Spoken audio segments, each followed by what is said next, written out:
오늘 우리는 이 사도행전 20장 그 24절부터 27절까지 말씀을 본문으로 그 바울의 고별 설교 세 번째 시간으로 하나님의 왕국이라는 부제목을 가지고 그 말씀을 나누도록 하겠습니다.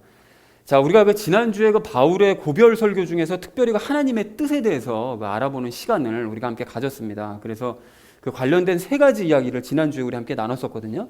그래서 그 첫 번째 그 나눴던 이야기가 무엇이었을까요? 하나님의 뜻을 모두 할 수 있는 것. 네, 그렇습니다. 하나님의 뜻을 모두 할 수 있는 건 아니다.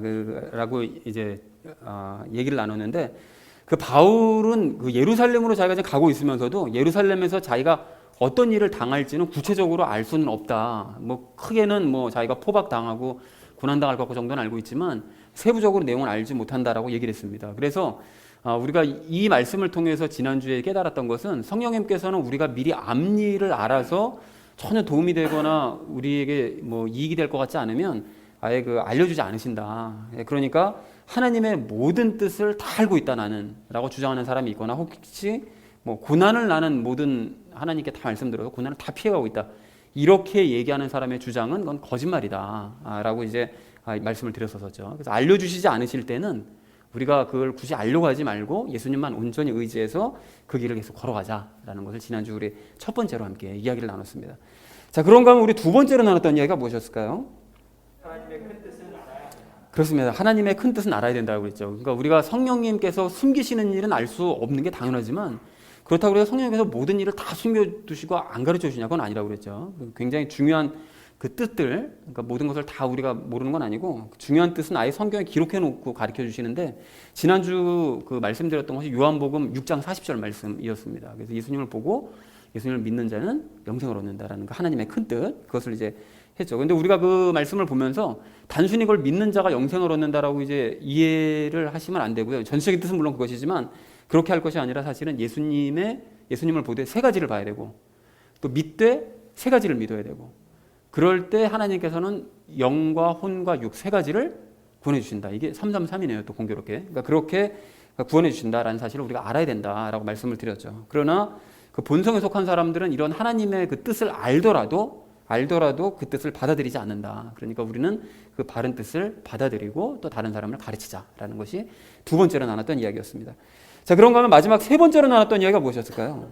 죽음보다는 말을 그렇습니다. 우리가 죽음보다는 맡은 일을 더 이제 중요하게 여기자라고 이제 얘기를 했는데요. 그 바울은 죽을 것을 예상을 했는데 사실은 죽지 않았습니다. 그래서 그 이후로는 죽기를 바라는 것이 아니라 더 열심히 살면서 더 복음을 열심히 전하기를 소망하는 마음을 이제 품었었죠. 그래서 예를 들었던 것이 엘리야를 예를 들었는데 엘리야도 그 하나님 앞에 죽기를 바랬지만 하나님께서 데려가지 않으셨어요. 일부러 더 일을 주시면서 더 일을 하고 와라. 맡은 일을 사명을 감당하고 와라라고 이제 했었었죠. 그래서 우리도 예수님을 사랑한다면 예수님 말씀대로 너희가 나를 사랑하면 내 명령을 지켜야 된다라고 말씀하셨던 것처럼 예수님께서 마태복음 28장 19절 20절에서 명령하셨던 그 명령을 우리가 정말 예수님 사랑한다면 우리가 죽기를 구하기보다는 그 명령을 죽을 때까지 그 명령을 수행해 나가는 우리가 되어야만 한다라고 말씀을 드렸습니다. 그래서 예수님과 함께 어려움을 극복하고 기뻐하면서 더 열심히 전하면서 살자라고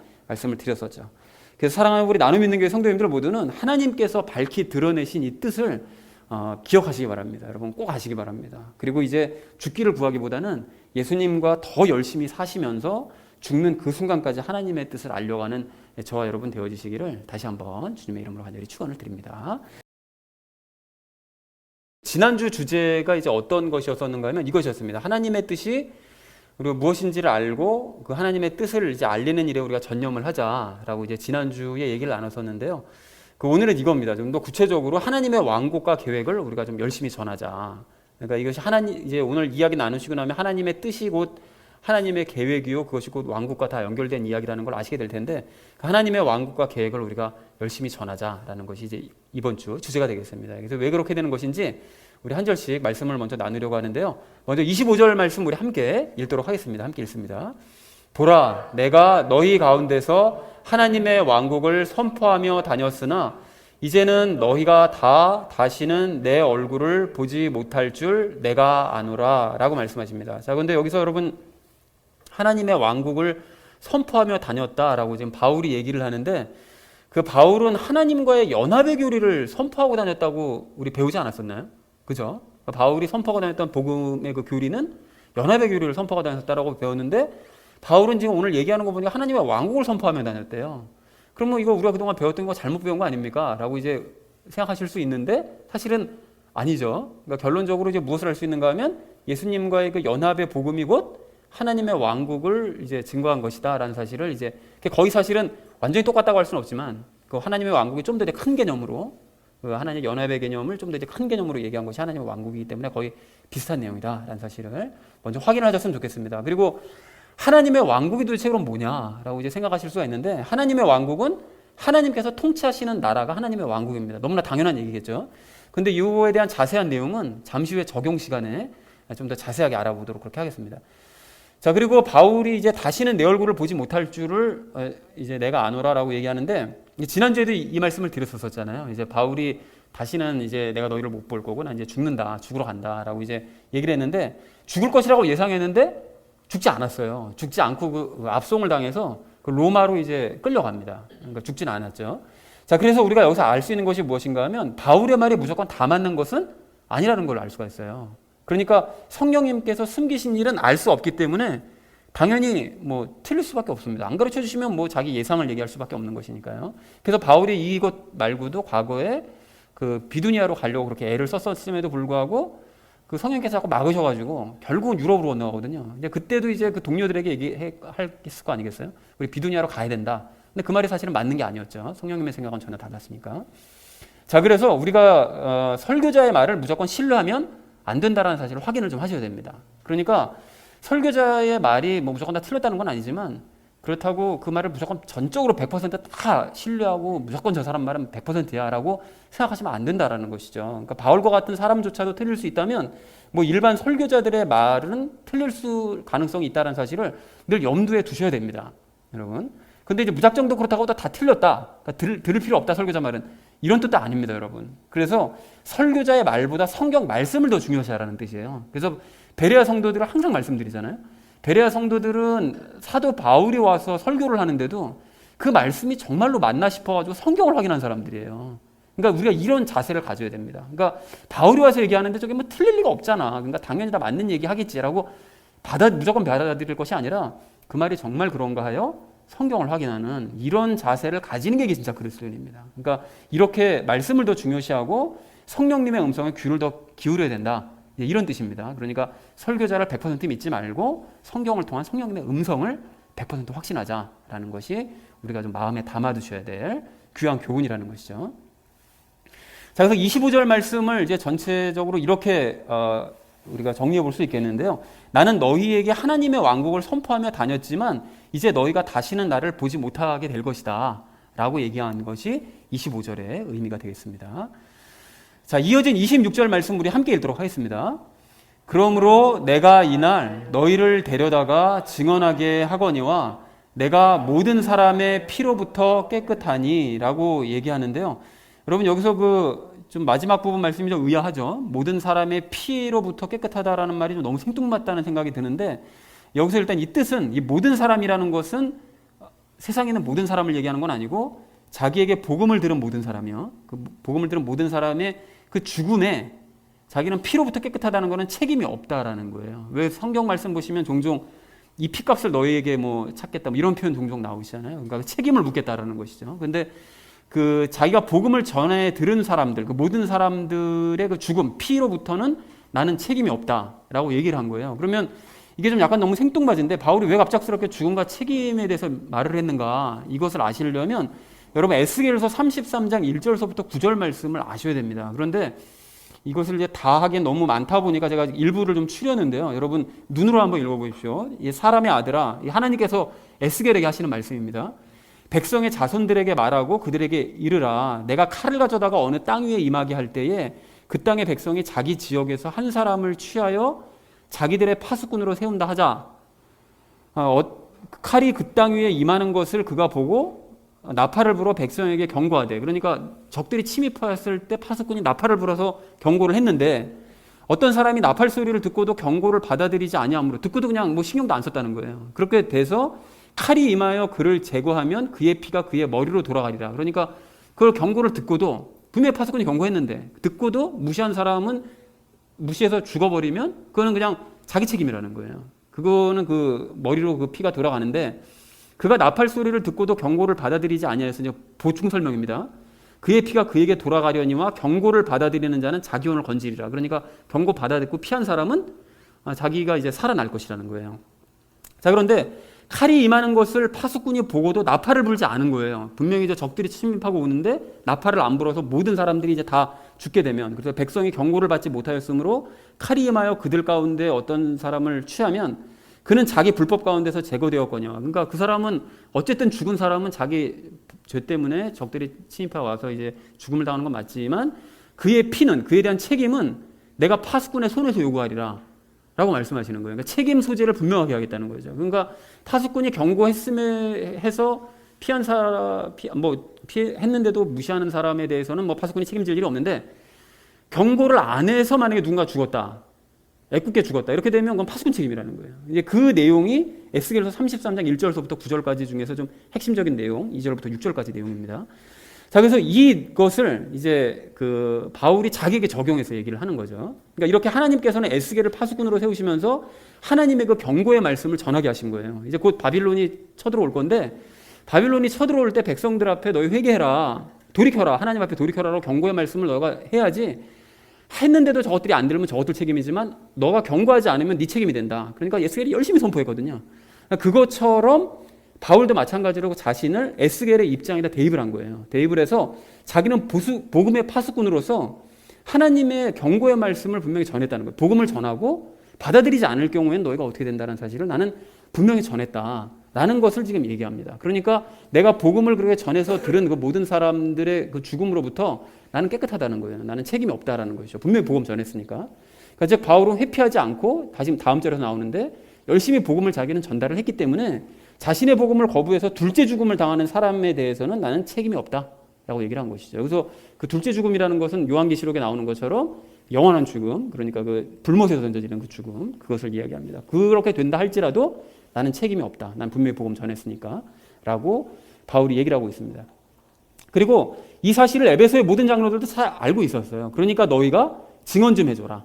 나중에 뭐 예수님 앞에 증언을 하든 다른 사람들 앞에서도 바울이 이렇게 열심히 복음을 증거했었다는 사실을 너희가 좀 증인이 되어서 증언을 해줬으면 좋겠다라고 부탁을 하고 있습니다.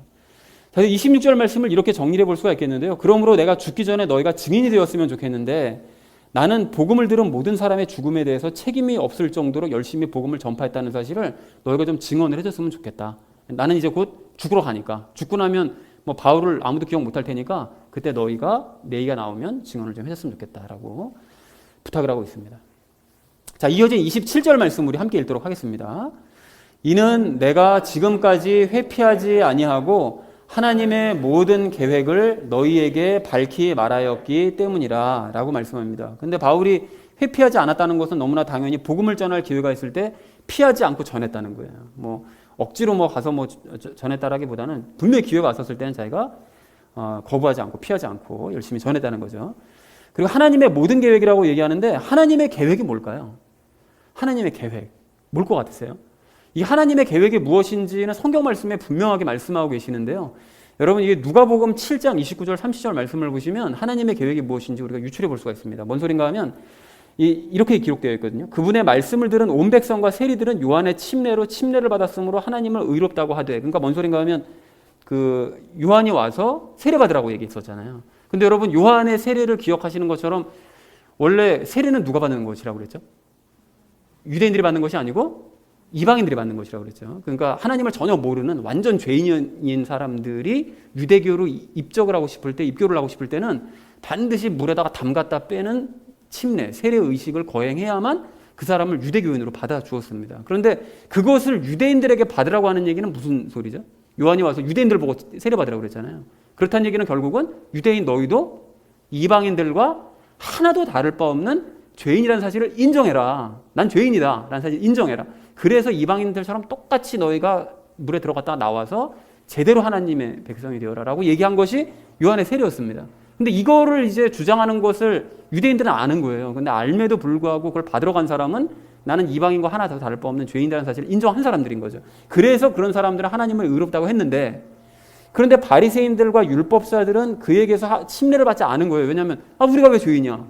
우리는 의인이야. 우리가 무슨 죄인이야? 하나님의 백성인데 라고 한 사람들은 자기들을 향한 하나님의 계획, 그러니까 하나님의 계획은 뭐냐면 그렇게 죄인이라는 사실을 내가 인정을 하고, 그래서 이 죄의 문제를 해결하기 위해서 예수 그리스도를 믿고 의지함으로 말미암아 성령님 세례를 받아서 완전한 진짜 하나님의 백성으로 거듭나게 하는 그 계획, 하나님께서 그 계획을 세웠다는 거죠. 그러니까 요한의 침례로부터 시작해서 성령님 세례를 받게 하고, 그래서 예수님과 연합하게 만드는 이 계획을 세우셨는데 그 계획을 거절하더라라고 했다는 거예요. 그러니까 율법사들이나 바리새인들은 그 하나님의 그 계획, 예수님과 연합의 계획을 거부했기 때문에 그들은 죄인으로 남았다라는 것을 말씀하고 있습니다. 자, 그러니까 하나님의 계획이 그럼 뭐냐 알 수 있죠. 물세례와 성령님 세례를 통해서 한 사람이 예수님과 연합하는 것이 하나님의 계획이다 라는 사실을 우리가 분명하게 알 수가 있습니다. 그러니까 이것이 사실은 이제까지 우리가 나눠왔던 그 하나님의 그 계획이라는 것이, 이제까지 나눠왔던 예수님과 연합, 그 복음의 진리, 이제 그것을 얘기하는 것임을,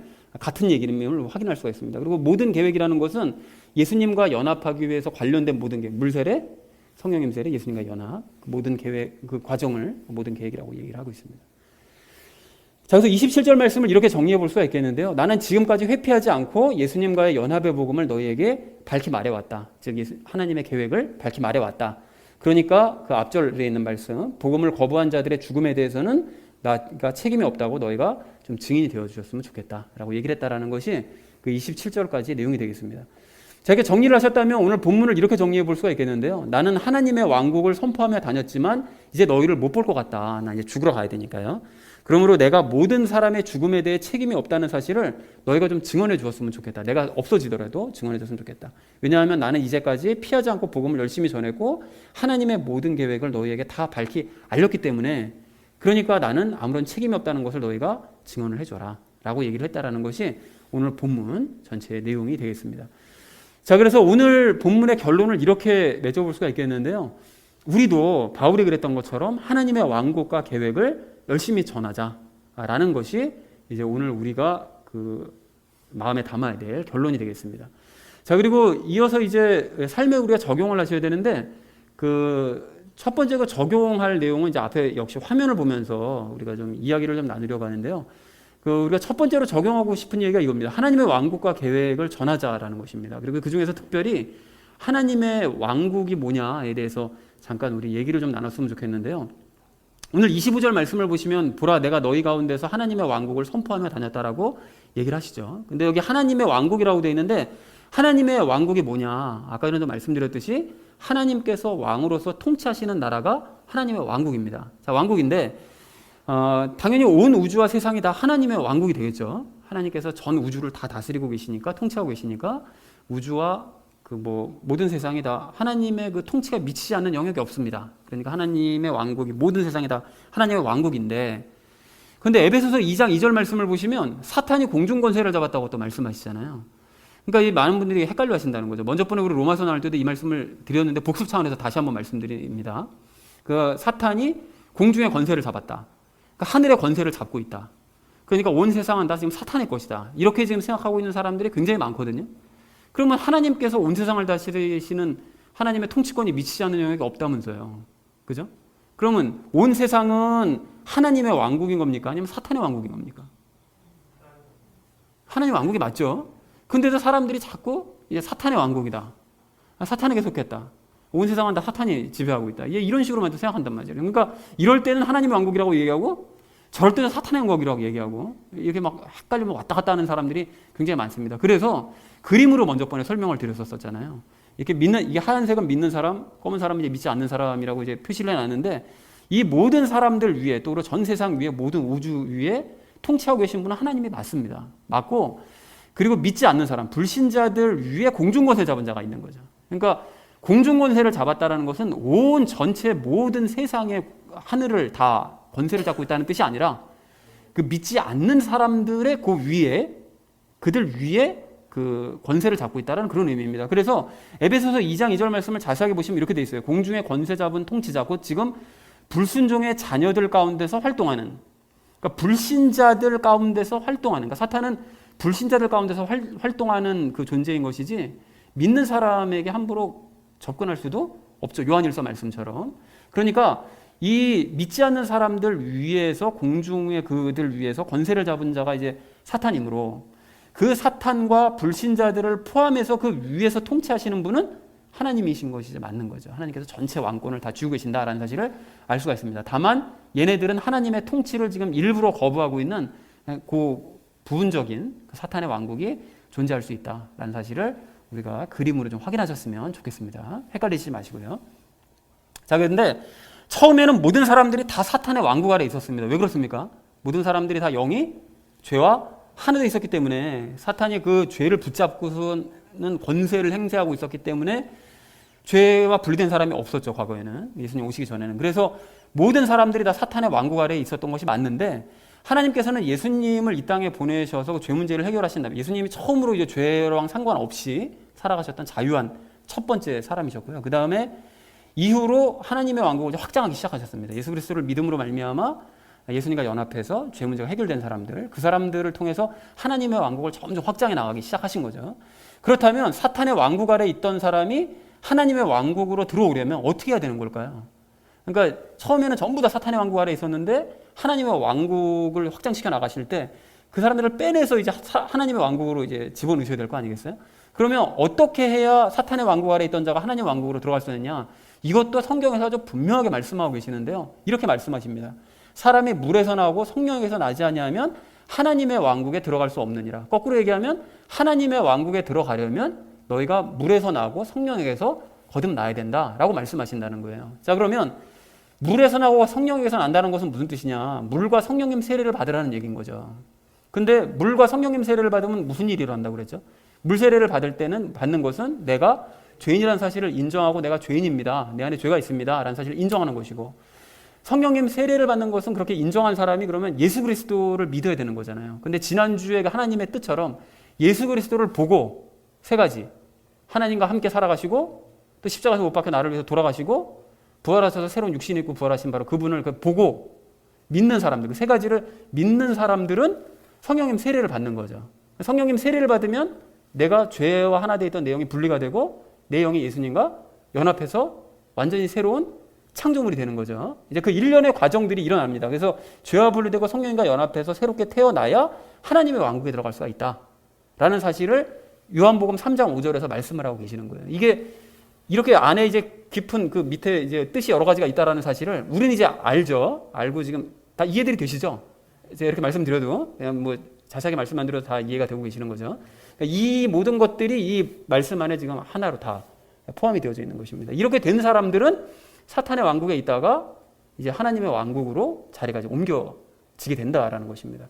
그리고 그렇게 하나님과 연합을 하면 하나님께서 우리 안으로 들어오셔서 왕으로서 우리의 삶을 이제 통치하시기 시작하시기 때문에 우리 안에는 하나님의 왕국이 세워지는 거예요. 그죠? 그래서 누가복음 17장 21절에서 말씀하시잖아요. 하나님의 왕국은 여기 있다 하여도 믿지 말고 저기 있다 해도 믿지 말아라. 하나님의 왕국은 어디 있다고요? 너희 안에 있다. 내 안에 있는 거예요. 내 안에. 왜냐하면 하나님께서 내 안에 들어오시니까. 내 안에 들어오셔서 내 삶을 통치하시기 시작하시기 때문에 하나님의 왕국은 너 안에서 시작되는 것이고 만난 사람들 그 안에 있는 것이지 뭐 여기 있다 저기 있다 뭐 해가지고 뭐 여기가 하나님의 왕국이니까 뭐 어디죠? 그 무슨 이상한 교회 있었잖아요. 저기 전부 다 저쪽으로 막 몰아내고 뭐 섬으로 막 갔던 사람들, 피지로 막 가고 하나님 왕국이 거기 있는 게 아니죠. 그런 사람들은 다 성경 말씀 모르고 그냥 따라가는 사람들인 거예요. 하나님 왕국은 우리 안에 있을 수밖에 없습니다. 그리고 그렇게 되고 우리는 하나님의 왕국의 백성이 당연히 되는 것입니다. 왜냐하면 하나님께서 우리 안에 다스리시니까. 자, 그래서 우리는 하나님의 왕국을 이 땅에서부터 누릴 수 있는 거예요. 그러니까 우리 안이 이제 바뀌어서 하나님의 왕국이 되는 것이고 바깥 환경은 바뀌지 않죠. 하나님의 그 왕국이라고 그래서 환경이 바뀌는 건 이제 저 천국 가서 우리가 누릴 수 있는 거고 우리가 이 땅에서부터 그 우리 안에 하나님을 왕으로서 모시고 그분과 관계를 맺으면서 그 천국을 누려가면서 우리가 왕국을 누리면서 살아갈 수 있다라는 것이 그 하나님의 왕국에 대한 전체적인 계략적인 내용이 되겠습니다. 자, 그래서 하나님의 왕국에 대해서 여러분 전체적으로 이해가 되셨나요? 자, 그런데 이렇게 이제 하나님의 왕국에 대해서 이해를 한 그 우리가 그리고 하나님의 왕국에서 이제 사는 그 백성들에게는 그 특징이 있는데요. 우리가 지난주 그 금요일 퀴티 때 나눴던 고린도전서 4장 20절에서 그 하나님의 왕국은 말에 있지 아니하고 권능에 있다라고 말씀하시잖아요. 이제 그렇게 말씀하신 것처럼 하나님의 왕국에 사는 사람들은 말만 잘하는 사람들이 아니라 하나님의 권능을 드러내는 사람들입니다. 그래서 즉 바울이 그랬던 것처럼 어려움을 겪는 중에 하나님의 능력을 힘입어서 어려움을 이겨내는 권능을 드러내고요. 권능이라고 그러니까 무슨 막 표적을 나타내고 뭐 이런 게 아니라 그러한 이제 그 어려움을 이기는 권능을 드러내고 도리어 그런 와중에 기뻐하고 평안을 유지하고 또 성령님의 열매들까지 맺어내는 그런 권능을 이제 드러내게 되는 거죠. 그러니까 하나님 왕국에서 살아가는 그런 삶이라는 것은 하나님과 연합한 사람이 날마다 하나님과 함께 살아가면서 어떤 상황 가운데서도 하나님만 의지하여 하나님의 권능을 드러내는 삶, 이것이 하나님의 왕국에서 살아가는 삶의 모습이라고 할 수 있다는 것입니다. 그리고 또한 그렇게 하나님의 왕국을 누리는 사람들끼리 서로 만나서 함께 삶을 나누고 예배를 함께 드리면 그러면 그 사람과 나 사이의 그 영적인 공간만큼 하나님의 왕국은 확장되는 거죠. 그 하나님께 드리는 예배도 점점 커지는데 이것이 하나님 나라의 확장입니다. 하나님 나라 확장하라고 그랬더니 막 교회만 넓게 줘놓고 사람들만 잔뜩 모아놓고 막 하나님 나라 확장된, 하나님 나라 확장된 거 아닙니다. 그거. 그리고 뭐 기독교인들이 몇백만이 됐다 무슨 뭐 이렇게 하는 것도 이게 하나님 나라 확장이 아니에요. 사람만 늘어난다고 확장이 되는 것이 아니라 하나님의 왕국을 누리는 사람들끼리 모이는 자리가 확장이 되어져 가는 것이죠. 자, 그리고 그런 식으로 한 사람 한 사람이 더해져서 하나님의 왕국이 이제 점차 확장되어 가면 그 주기도문의 그 내용이 있잖아요. 뜻이 하늘에서 이룬 것 같이 땅에서도 이루어지이다. 그러니까 하나님의 뜻이라는 것은 연합인데 하나님 삼위일체 하나님께서 하늘에서 연합해 계셨던 것처럼 이 땅에서 이제 사람들과 연합하시고 연합한 사람들이 또 더 늘어서 확장되어 가는, 그러니까 뜻이 하늘에서 이루어진 것처럼 땅에서도 이제 더 이루어져 가는 이 역사가 이제 이루어지는 것이고요. 그리고 또한 마태복음 6장 33절을 보시면 그렇게 말씀하시잖아요. 너희는 먼저 그의 나라와 그의 의를 구하라 말씀하시는데 여기서 그의 나라가 사실은 하나님의 왕국입니다. 하나님의 왕국과 그의 의를 구하면 이라고 말씀하시는데 방금 말씀드린 바로 그 상태를 구하라는 것입니다. 하나님의 왕국을 구하라는 것은 먼저 각 개인이 물과 성령님 세례를 통해서 예수님과 연합해서 그 안을 하나님의 왕국으로 만들어가기를 너희가 구하고 너희 자신도 그렇고 다른 사람도 그렇고 그렇게 구하고 또 그런 사람들끼리 함께 모이고 나누어서 예배를 드림으로써 하나님의 왕국을 확장해가는 그런 상태를 너희가 구해라 라는 그런 의미라는 것이죠. 개인의 구원과 공동체의 구원 그리고 확장, 하나님 나라 확장, 그것을 너희가 먼저 구하면 하나님께서 필요로 하는 이 모든 것들을 다 너희에게 더해 주시리라 라고 이제 말씀하셨다는 사실을 확인할 수가 있죠.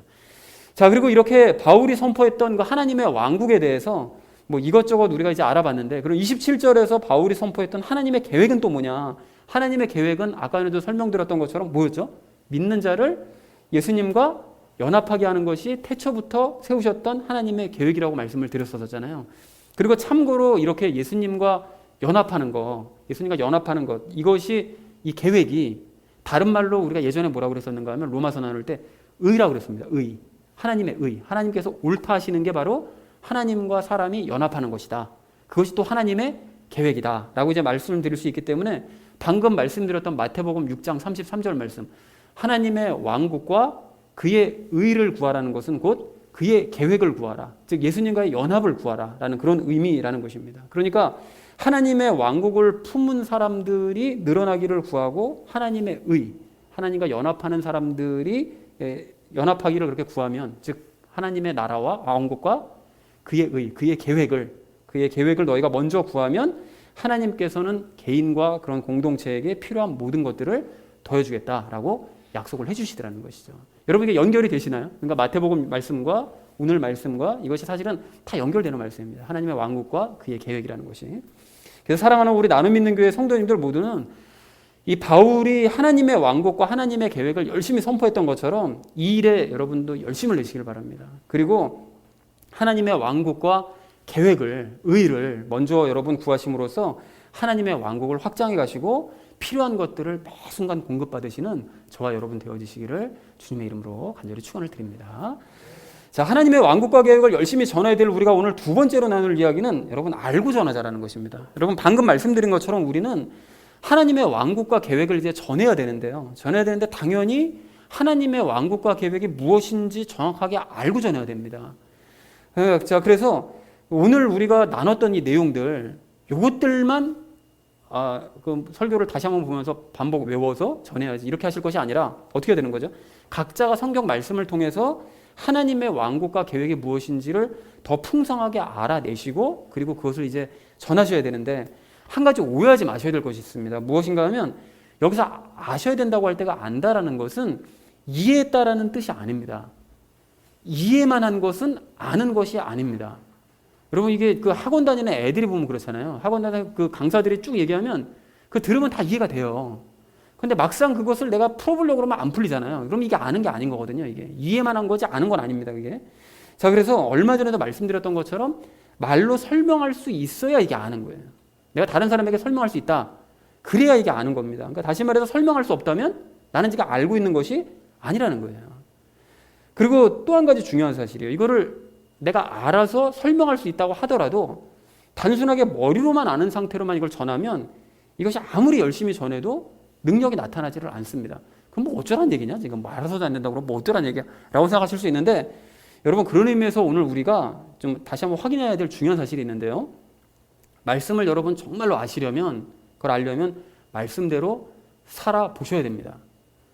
여러분 이게 왜 그런 것인지 한번 들어보십시오. 이게 말씀대로 여러분 살아보려고 시도해 보셔서 아시겠지만 말씀대로 살아보려고 하면 단 한 절 말씀도 내 힘으로는 살아낼 수 없다는 사실을 깨닫게 됩니다. 아 이게 만만한 게 아니구나.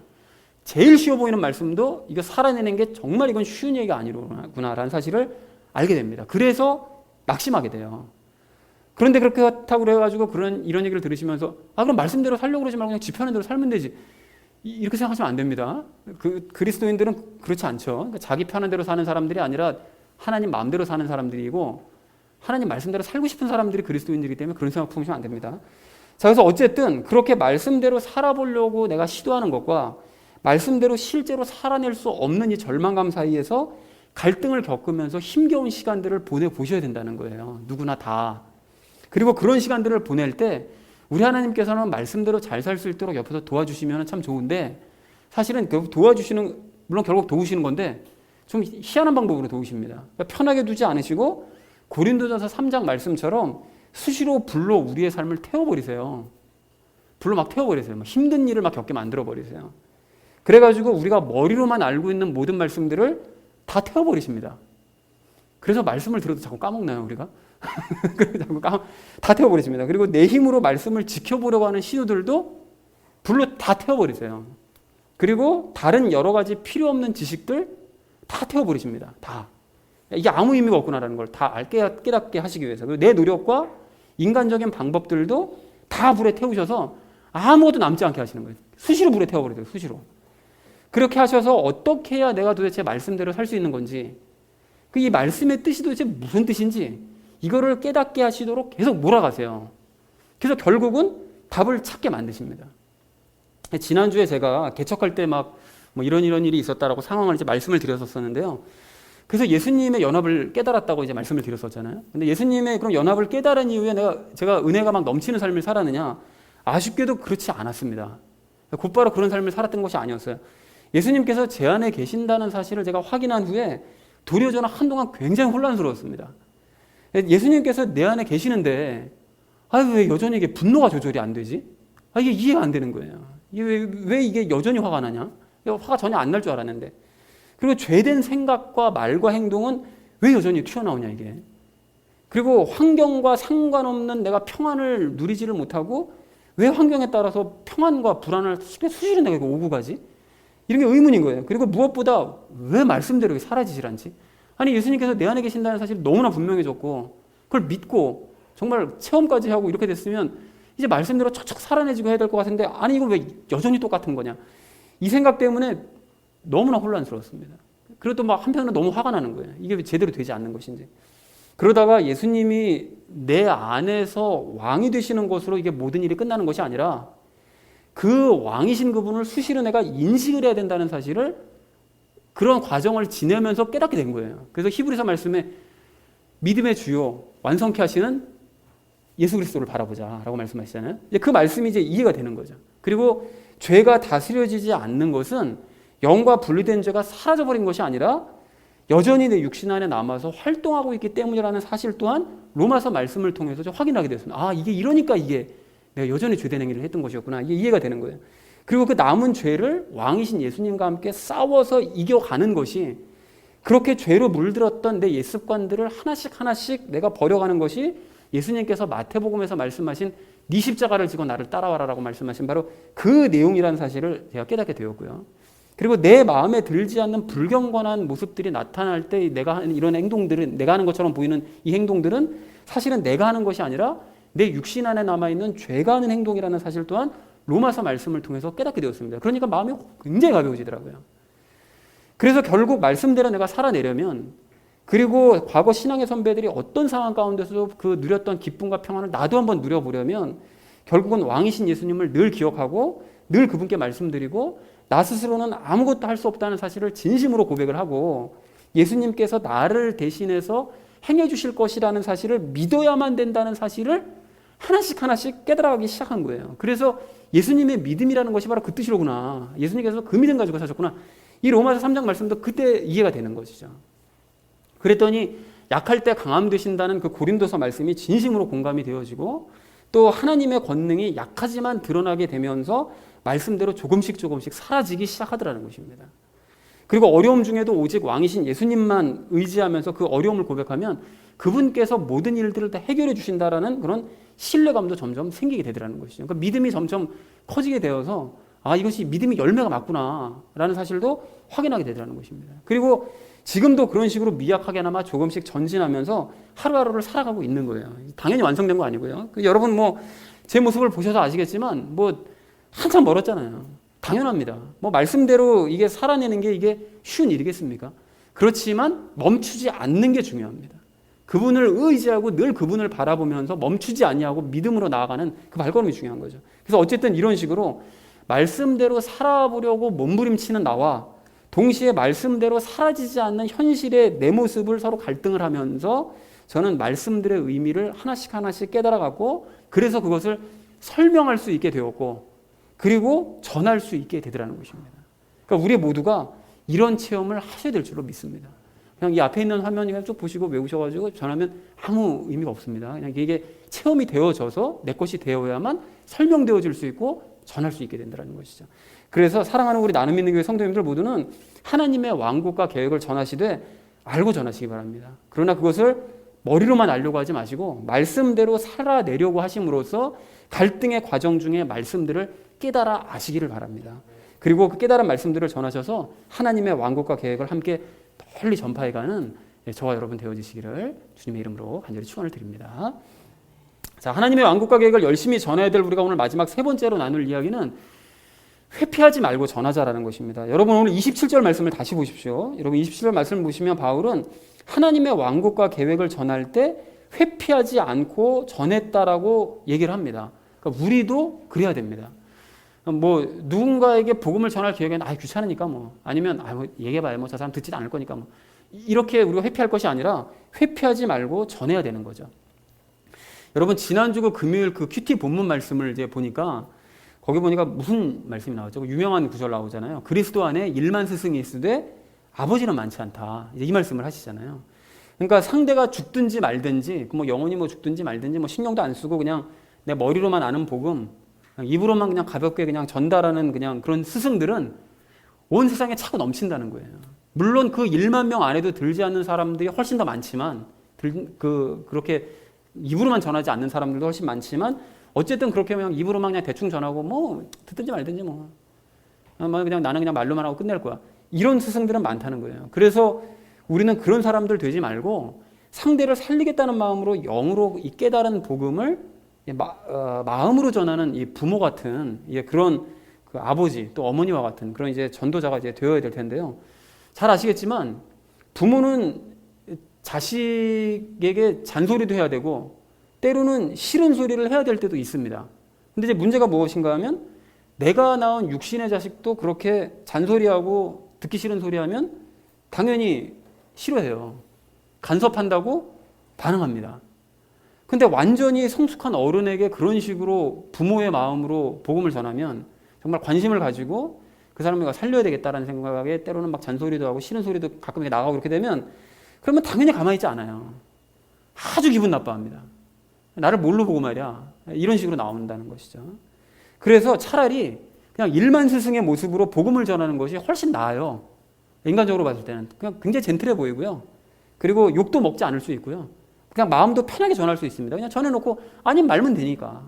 뭐 저 죽든지 말든지 뭐 내가 상관할 바 아니니까 라고 생각하고 전하면 그냥 스승의 모습으로 전하면 그냥 뭐 쟤도 좋고 나도 좋아요. 서로 좋은 거죠. 그러나 부모의 마음으로 복음을 전하기 시작하면 그건 굉장히 저에게 힘든 일이 될 수가 있습니다. 예수님의 힘으로 전하고 예수님과 함께 전해도 힘들 수 있어요. 바울의 경우만 봐도 알 수 있잖아요. 바울이 그런 식으로 막 애정을 가지고 고린도 교인들로 해서 얼마나 열심히 복음을 전했습니까? 근데 그렇게 복음을 전했더니 고린도 교인들에게 미쳤다는 소리 들었어요. 바울 저 미친놈이다 저거. 이런 소리 듣고 사도가 아니다 쟤. 그런 말까지 듣고요. 그리고 온갖 비방 다 당하고 세상의 오물과 찌꺼기같이 됐다 나는 이런 취급까지 당하더라는 거예요. 그래서 정말로 힘들어하더라는 것입니다. 그러나 그럼에도 불구하고 우리는 바울처럼 그런 것이 걱정되어서 회피하지 말고 부모와 같은 마음으로 복음을 전해야 됩니다. 여러분 왜 그래야 됩니까? 그것이 예수님의 명령이기 때문에 그래요. 그리고 그러한 진실한 모습을 통해서 하나님의 나라는 확장될 수 있기 때문에 그렇습니다. 그러나 그렇게 마음을 다해서 전했는데도 뭐 상대방이 듣지 않는다, 거부했다. 그러면 에스겔서 말씀처럼 그것은 뭐 우리가 어떻게 할 수 없는 부분이죠. 당연히 그에 대한 책임은 그 사람이 질 것이기 때문에 우리는 그것까지 부담을 가질 필요가 없습니다. 하지만 우리가 그렇게 전하지 않아서 혹은 일만 스승과 같은 모습으로 대충 전해서 상대방의 복음 듣지 못했다 그러면 그에 대한 책임은 우리가 질 수 있다는 거예요. 가까운 사람들에 대한 책임은 내가 질 수 있다는 거죠. 그러면 이게 완전히 부담되는 소리 아닙니까 이게. 그래서 제가 너무 부담을 드리는 것 같아서 희망과 용기를 드리는 차원에서 말씀을 드리자면 여러분 자부심을 가지시기 바랍니다. 여러분 우리가 지금 알고 있는 이 복음이요, 우리가 전하려는 이 복음이요, 성경에서 말씀하시는 진짜 복음이에요. 많은 사람들이 우리가 진짜 복음 알고 있어, 내가 전하는 복음이 진짜 복음이야 라고 얘기하지만 가짜인 경우가 굉장히 많고요.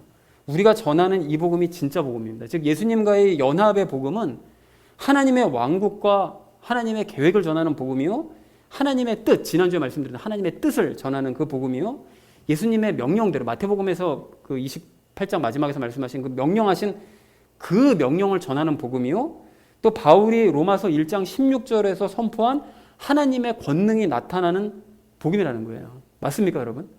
맞다는 거예요. 여러분 이것을 제가 그냥 제 추측으로 이렇게 말씀드리는 것이 아니라 대충 그냥 이렇게 맞으니까 다 따라와요 이게 아니라 다 그동안 성경 말씀으로 증명을 해드렸잖아요. 증명을 해드린 그 복음이라는 것입니다. 그러니까 우리가 이렇게 바른 복음, 진리의 복음을 전한다고 한다면 하나님께서는 절대 가만히 안 계시죠. 바울에게 그러셨던 것처럼 우리에게도 능력 주시고 시간은 다소 걸릴 수 있겠으나 반드시 열매를 맺게 해주실 줄로 그렇게 믿습니다. 여러분 그렇다면 우리가 서로를 격려하고 위로하면서 무엇보다 회피하지 말고 복음을 전하는 우리 모두가 되기를 간절한 마음으로 소망을 합니다. 자, 그런데 또 한 번 죄송하지만 그렇게 우리가 진짜 복음을 전하기 때문에 우리가 또 다른 어려움을 또 겪을 수도 있는데요. 여러분 우리가 어렸을 때부터 지금까지 그 교회에서 들어왔던 복음이라고 하는 것들이 여러분 어떤 것들이었죠? 예수님께서 우리를 위해서 십자가에 못 박혀 죽어주셨으므로 우리는 그 은혜에 보답하기 위해서 죽도록 교회에 헌신하고 봉사하며 충성해야 된다. 이런 율법을 복음이라고 들어왔었잖아요. 또 이런 복음도 있었죠. 예수님 믿으면 병든 자 고치고 귀신 쫓아내고 유두고 살려내듯이 막 죽은 자를 살려내는 이런 기적들을 체험해야 된다라는 이런 신비주의를 복음이라고 우리가 들어왔었어요. 그리고 또한 예수님 믿으면 마땅히 부자 되고 이 세상에서 막 유명한 사람 되고 세상의 권력을 막 차지해야 된다는 이런 기복주의를 우리가 복음이라는 이름으로 들어왔었다라는 것이죠. 그런데 여러분 이런 것들이 복음이냐? 절대로 아닙니다. 이런 율법주의, 신비주의, 기복주의는 다 복음이 아니에요. 이런 것들은 다 거짓 복음이고 갈라디아서에서 바울이 얘기했던 것처럼 저주받을 다른 복음입니다. 가짜 복음이라는 거예요. 가짜 복음들. 근데 이것을 복음이라고 이제까지 들었고 살아왔던 거예요. 우리가 다 거짓 복음들. 근데 여러분 이런 이 거짓 복음들이 판을 치는 이 시대의 상황을 여러분 시각을 넓혀서 좀 멀리 보면서 여러분 이 상황을 한번 생각해 보시면 율법적으로 열심히 노력해야 된다라고 주장하는 그 거짓 복음을 따르는 사람들이 꼭 누굴 닮았죠? 2000년 전에 율법주의자들, 바리새인들, 유대인들 딱 이 모습이잖아요. 그리고 또 신비의 기적과 신비한 기적과 어떤 표적을 경험해야 된다고 주장하는 이 시대의 신비주의자들은 예수님 시대 때도 넘쳐났었던 그 신비주의자들과 똑 닮은 모습을 보였습니다. 그래서 예수님께서 오셔서 막 귀신 쫓아냈을 때 사실은 예수님만 귀신 쫓아내신 것이 아니라 귀신 쫓아내는 그런 이상한 가짜들이 엄청 많았어요, 당시에. 그러니까 예수님도 가짜인 줄 알고 사람들이 처음에는 의심하고 막 이랬었단 말이죠. 그런 신비주의자들의 모습과 닮았고요. 그리고 예수님을 이용해서 세상의 부와 명예와 권세를 누려야 된다는, 얻어야 된다고 하는 이런 사람들은 2000년 전에 고린도 교인들이 딱 그랬던 거예요. 고린도 교인들이 예수의 이름을 이용해서 막 부를 누리려고 하고 부자들과 막 가난한 사람 평가하고 막 이런 짓들을 막 하고, 그리고 당시에 그 헬라 사람들의 모습을 닮았더라는 것입니다. 그러니까 우리가 지금 살고 있는 지금 이 시대의 상황은 사는 모양만 다를 뿐 2000년 전의 상황과 지금 상황이 사실은 똑같은 상황이라는 거예요. 자, 그러므로 2000년 전에 그렇게 거짓 복음이 넘쳐났던 중에 진짜 복음을 전파했던 바울이 많이 힘들었던 것처럼 우리도 작은 바울로서 이 시대의 거짓 복음들과 싸우면서 진짜 복음을 전하는 일은 결코 쉬운 일은 아니라는 것입니다. 그래서 가령 가짜 복음에 익숙한 사람들에게 이렇게 하나님의 왕국을 전하잖아요. 무슨 뭐 예수님을 이용해가지고 부자 되려고 이러는 사람한테 여러분 안에 하나님의 왕국이 있습니다. 하나님께서 왕으로서 당신을 통치하세요. 그럼 뭐 부자 되는 거예요? 이런 사람한테 그냥 사는 거예요. 이런 얘기하면 당연히 무시해요. 조롱받죠. 그까짓 게 무슨 복음이야, 기쁜 소식도 아니네. 이렇게 나올 수밖에 없다는 거죠. 그리고 심지어는 욕을 들어먹을 수도 있다는 것입니다. 그럼에도 불구하고 바울은 그 당시에 자기도 똑같은 그런 처지를 당했었으니까요. 뭐라고 얘기하죠? 수시로 자기의 삶에 대해서 얘기를 하면서 너희는 나를 따르는 자가 되어라 라고 수시로 얘기하잖아요. 에베소 장로들을 모아놓고도 그 얘기하고 고린도 교인들에게도 지난주에 그 큐티 말씀에서 얘기하잖아요. 너희는 나를 따르는 자가 되라 라고 얘기를 합니다. 그래서 그것이 진리의 길이라면 힘들어도 우리는 그 길을 따라가기 원합니다. 사랑하는 우리 나눔 있는 교회 성도님들 모두는 이 시대의 바울이 되셔서 회피하지 말고 진짜 복음을 전하시면서 예수님의 명령을 수행하시기 바랍니다. 여러분 그 일을 위해서 앞에서도 말씀드렸듯이 먼저 말씀대로 살아내시기 바랍니다. 그래서 어려움을 극복하는 모습을 보여주면서 복음을 전하시되 상대가 나처럼 변화되기를, 언젠가 우리가 변화된 것처럼 언젠가 저 사람도 나처럼 변화될 것을 기대하면서 부모의 심정으로 안타까운 마음을 가지고 진짜 복음을 전하시기를 바랍니다. 그렇게 하셔서 하나님을 참으로 기쁘시게 하는 저와 여러분 되어지시기를 주님의 이름으로 간절히 축원을 드립니다.